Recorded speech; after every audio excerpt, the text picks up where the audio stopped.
पिछले एपिसोड में हमने देखा जो सेल है उसने बहुत सारे सिटी के बंदों को एब्जॉर्ब कर लिया था और वहाँ पर क्रिलिन आ गया था और उसकी जान बचा ली थी टियान और पिकोलो ने और सेल वहाँ से भाग गया था। और अब आगे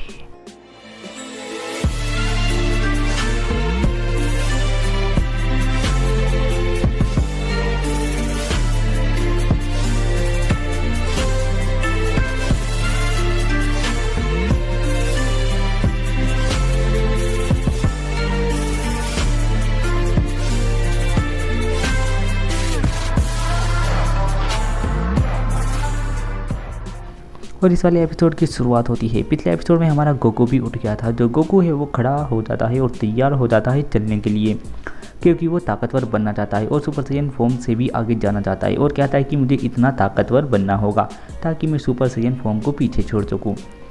वो कहता है चीचू चीची क्या तुम मुझे भेज सकती हो गोहान को भी मेरे साथ प्लीज़। चीची कहती है ठीक है कोई बात नहीं, पर हाँ पक्की बात करो मुझसे, एक वादा करो तुम सेल को हरा कर आओगे और उन एंड्रॉइड को भी।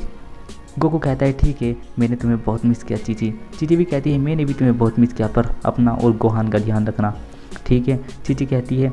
गोकू कहता है ओके टेंशन मत लो चीची। और गोकू अपने सिर पर 2 उंगलियां लगाता है और अपनी इंस्टा ट्रांसमिशन से वहाँ से गायब हो जाता है और चला जाता है। और चीची कहती है उसके जाने के बाद प्लीज़ जल्दी आना गोकू। फिर हमें अगला सीन दिखाया जाता है। वो सब जा रहे होते हैं अपनी एक गाड़ी सी में बैठकर। हमारे जीवोरियर जो क्रिलिन है वो कहता है अगर यहाँ गोकू होता तो कितना अच्छा होता। तभी गोहान कहता है डैड। क्रिलिन कहता है हाँ गोकू कितना अच्छा होता। तभी क्रिलिन पीछे दिखता है, उसे गोकू दिखता है और वो कहता है अरे यार मुझे गोकू दिखता है। फिर वो पीछे दिखता है क्या गोकू सच में ये तुम हो। और वो कूद कर जाता है और गोकू को गले लगा लेता है और वो रोने लगता है और कहता है गोकू तुम ठीक हो यार, तुम वापस आ गए, कितनी खुशी हो रही है मुझे देखकर, तुम ठीक हो ना। गोकू कहता है हाँ मैं ठीक हूँ। और तभी जो गोहान है वो भी रोने लगता है और गोकू उसे कहता है हे बेटे तुम क्यों रो रहे हो, टेंशन मत लो मैं ठीक हूँ, अब कुछ नहीं होगा। और वो सब खुश होने लगते हैं। तभी जो गोकू होता है वो पिकोलो के पास जाता है और कहता है कामिकोलो। पिकोलो को गुस्सा आ जाता है और वो कहता है सिर्फ मुझे पिकोलो को। और गोकू को ये भी पता चल चुका है कि कामी और पिकोलो एक हो गए, इसलिए उसने ऐसा नाम दिया। और फिर वो बताता है कि मैं ट्रेनिंग करना चाहता हूँ ताकि मैं सुपर सैयन फॉर्म से भी आगे जा सकूँ। जो पिकोलो है वो कहता है अच्छा पर कैसे। तो गोकू से बताता है हाइपरबोलिक टाइम चैम्बर से। तो पिकोलो कहता है उसे अच्छा हाँ वो सही है, तुम एक दिन की ट्रेनिंग करोगे और उस हाइपरबोलिक चैम्बर में 1 साल बीत जाएगा, इससे तुम काफ़ी ताकतवर हो जाओगे। तभी गोकू कहता है गोहान मेरी मदद करोगे। और वो गोहान को कहता है मेरा हाथ पकड़ो। और गोहान उसका हाथ पकड़ता है और वो इंस्टा ट्रांसमिशन से चला जाता है। और फिर टियान कहता है कि अगर गोकू वापस आ गया है तो इसका मतलब कुछ धमाकेदार होने वाला है, या मतलब अब मज़ा आएगा यार। और क्रिलिन भी बहुत ज़्यादा खुश होने लगता है। फिर हमें अगला सीन दिखाया जाता है। ये होता है दूर पहाड़ पर खड़ा होता है वेजिटा और वो चुपचाप खड़ा होता है और कुछ सोच रहा होता है कि मैं एक दिन पीछे कर ही दूंगा सुपर सैयन फॉर्म को और उससे आगे निकल जाऊंगा और सारे एंड्रॉइड को अकेला ही हरा दूंगा। और पीछे बैठा हुआ ट्रंक्स उसे देख रहा होता है और सोचता है कि अरे यार फादर को क्या हो गया है, वो 2 दिन से हिल ही नहीं रहे हैं। तभी वहीं पर आ जाते हैं गोकू और गोहान और आकर कहते हैं हाय ट्रंक्स कैसे हो। जो ट्रंक्स है वो बताता है गोकू कि डैड है सुपर सैयन की फॉर्म से आगे जाना चाहते हैं, पर वो 2 दिन से हिले ही नहीं है, वो एक जगह पर चुपचाप खड़े हैं। तभी जो गोकू होता है वो जाता है वेजिटा के पास और वेजिटा के पास जाकर कहता है वेजिटा। तो वेजिटा उसे कहता है मुझे अकेला छोड़ दो, मतलब समझ सकते हो ना आप वेजिटा का कहना। तो वेजिटा उसे कहता है कि यहाँ से चले जाओ। गोकू उसे कहता है कि हमें ट्रेनिंग करनी है और तुम मेरे साथ चलो, हम हाइपरबोलिक टाइम चैम्बर में ट्रेनिंग करेंगे और उससे हम बहुत ज़्यादा ताकतवर हो जाएंगे। वेजिटा उसकी बात नहीं मानता। फिर वो उसे बताता है कि वहाँ की ट्रेनिंग बहुत ही मज़ेदार होगी और तुम एक दिन में 1 साल की ट्रेनिंग कर सकोगे। तो जो वेजिटा है वो मान जाता है और कहता है लेकिन पहले मैं जाऊँगा। गोकू कहता है कोई बात नहीं पहले तुम चले जाना।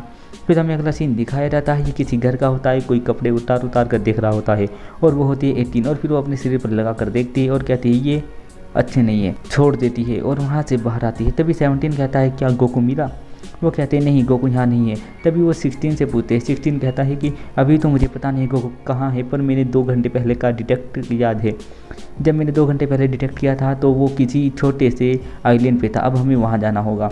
तभी वो वहाँ पर जाते हैं क्योंकि गोकू इंस्टा ट्रांसमिशन यूज़ कर रहा है और इस स्पीड को पकड़ पाना बहुत ज़्यादा मुश्किल है। तभी हमें एक सीन दिखाया जाता है। एक लड़का और लड़की एक सर्कस के अंदर भाग जाते हैं और एक वो भूल भुलैया सी होती है और बचते रहते हैं एक मॉन्स्टर से, और वो मॉन्स्टर सेल होता है और वो उनका पीछा नहीं छोड़ता। वो जहाँ भी जाते हैं उन्हें वही दिखता है और चारों तरफ शीशे होते हैं कांच के। फिर हमें दिखाया जाता है वो एक मेला लगा हुआ है और उस मेले के पास खड़े हैं टीएन, पिकोलो और क्रिलिन, और वो देख रहे होते कि यहाँ पर सिर्फ कपड़े पड़े हैं और सामान चल फिर रहा है और कपड़े उड़ रहे हैं।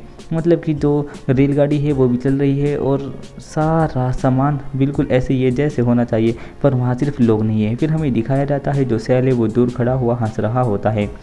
फिर अगला सीन दिखाया जाता है जो हमारे जी वॉरियर है, मतलब गोकू, वेजिटा, ट्रंक्स और गोहान, ये सब पहुँच गए हैं कामी के प्लेस पर। मिस्टर पोपो से मिलते हैं और मिस्टर पोपो उन्हें ले जाते हैं हाइपर टाइमबोलिक चैम्बर के पास और जाकर कहते हैं प्लीज़ अंदर आइए।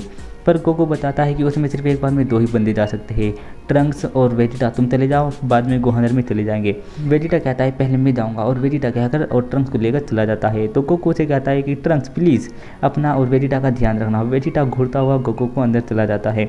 जैसे ही वो दोनों अंदर जाते हैं जाकर ट्रंक्स देखता है कि ये तो बहुत बड़ा एरिया है और यहाँ की ग्रेविटी बहुत ज़्यादा अलग है। और वो जाकर देखता है क्या इतनी बड़ी जगह और यहाँ पर कुछ भी नहीं है, सिर्फ जगह ही जगह, ज़रूर ये प्रैक्टिस करने के लिए या ट्रेनिंग करने के लिए ही बनाई गई होगी। और यहाँ का जो टाइम है वहाँ के हिसाब से ज़्यादा तेज चलता है। पृथ्वी पर 1 दिन होगा और यहाँ पर 1 साल बीत चुका होगा। और वो दोनों ट्रेनिंग करने के लिए रेडी हो जाते हैं और वेजिटा उसे बताता है कि ज़रूर यहाँ कोई खास बात होगी, मतलब कि मज़ा बहुत ज़्यादा आने वाला है।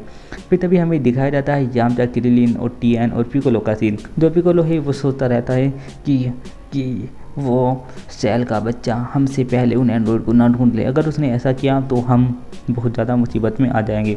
तभी अगला सीन दिखाया जाता है वो सारे के सारे सो रहे होते हैं, क्रिलिन, टीएन, यामचा, और जो पिकोलो है वो बैठा रहता है। तभी पिकोलो को किसी के आने का एहसास होता है। वो देखता है 16, 17 और 18 उस आइलैंड पर आ चुके हैं, यानी कामी हाउस पर।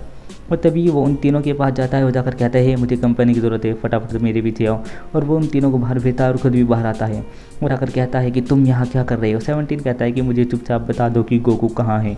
पिकोलो कहता है कि हमें नहीं पता गोकू कहाँ है। और मास्टर रोशी और चीची भी खिड़की में से ही देख रहे होते हैं। पिकोलो कहता है कि मैं नहीं बताऊँगा। जो 17 है वो कहता है कि या तो चुपचाप बता दो वरना मेरे साथ लड़ो।